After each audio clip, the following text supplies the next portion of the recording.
আজ আমি চিংড়ি মাছের ভুনা করেছি। কিভাবে করেছি ওটা আপনাদের সাথে শেয়ার করছি। আর আমার মেয়ে অনেক পছন্দ করে চিংড়ি মাছ। এদিকে আমি চিংড়ি মাছটা আমার পছন্দ মতন কেটে নিয়েছি। এখন লবণ হলুদ দিয়ে মেখে নিচ্ছি। তার সাথে ছিল চিংড়ি মাছের ঠ্যাংগুলো ছিল বড় চিংড়ি মাছ। আজ বড় চিংড়ি মাছ রান্না করব না, ছোট চিংড়ি মাছ রান্না করছি। আর এদিকে চিংড়ি মাছটা আমি ভেজে নিচ্ছি।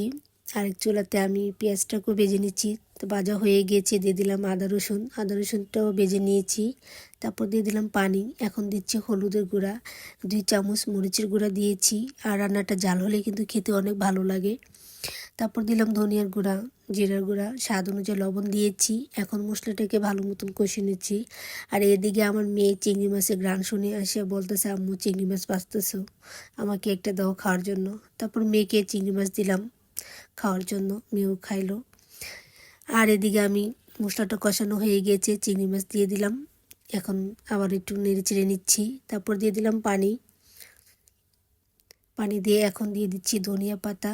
আর এখন তো শীতকাল, ধনিয়া পাতাটা ভালোই পাওয়া যায় আর খেতেও কিন্তু ভালো লাগে।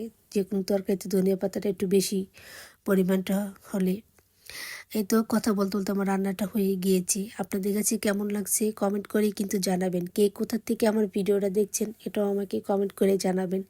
যদি আমার কোনো কথা ভুল থাকে ক্ষমা দৃষ্টি আমাকে দেখবেন। সবাই ভালো থাকবেন, সুস্থ থাকবেন, যে যেখানেই থাকেন ভালো থাকেন। আল্লাহ হাফেজ।